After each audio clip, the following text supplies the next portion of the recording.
আসসালামু আলাইকুম। Alam's math private কেয়ারের পক্ষ থেকে সকলকে স্বাগতম। আজকে নবম ও দশম শ্রেণীর উচ্চতর গণিতের অনুশীলনী 1.2 এর একটি সৃজনশীল আকারের প্রশ্ন নিয়ে এসেছি। এই প্রশ্নটির সমাধান দেখাবো। তো বন্ধুরা দেখো, এখানে একটা ফাংশন দেওয়া আছে। এই ফাংশনটাকে বলা হয় রুট ফাংশন। কি ফাংশন? Root function. তো এখান থেকে আমরা বিপরীত ফাংশন নির্ণয় করব। তো বিপরীত ফাংশনটা সবচেয়ে সহজ উপায়টা হলো, এখান থেকে আমরা মনে করি y equal f of x সমান আমরা কি ধরে নিলাম, 2x মাইনাস কত 3, এটা আমরা ধরে নিলাম। তাহলে এখান থেকে এখন আমরা কি করব, এখন এই প্রথম দুটার মধ্যে আমরা সম্পর্ক স্থাপন করব। কিভাবে? f অফ x ইকুয়াল কত আমরা লিখতে পারি y, তাহলে বা এখান থেকে x equal f inverse 1, f inverse 1 into y, এইটা হলো এক নাম্বার একটা সমীকরণ। এখন আমরা কি করব, বিপরীত ফাংশন করার জন্য এই y এর সাথে শেষেরটার সম্পর্ক তৈরি করব। তাহলে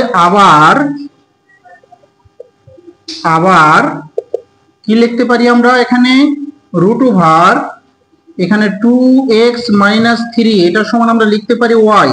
তাহলে বা এখানে রুটকে উঠিয়ে দেওয়ার জন্য আমরা উভয় পক্ষে কি করব, বর্গ করলে কি হবে, 2x minus 3 equal y square. বা এখান থেকে তাহলে এখানে 2x সমান কি হবে, y স্কোয়ার। এই মাইনাসটা ডান দিকে পাঠালে কত হবে, প্লাস হবে, আর এখানে হবে 3। তো এখান থেকে আমি x সমান কি লিখতে পারি, এখানে y স্কোয়ার প্লাস কত 3 ডিভাইডেড 2, এইটা একটা x এর একটা আমরা সম্পর্ক স্থাপন করলাম। এই x এর মানটা নিয়ে যা এখন এক নম্বর সমীকরণে বসাবো। তাহলে এখানে x এর মান সমীকরণ 1 এ বসিয়ে পাই। এক নম্বর সমীকরণ কি আছে দেখো বন্ধুরা, এখানে x equal f inverse 1 into y।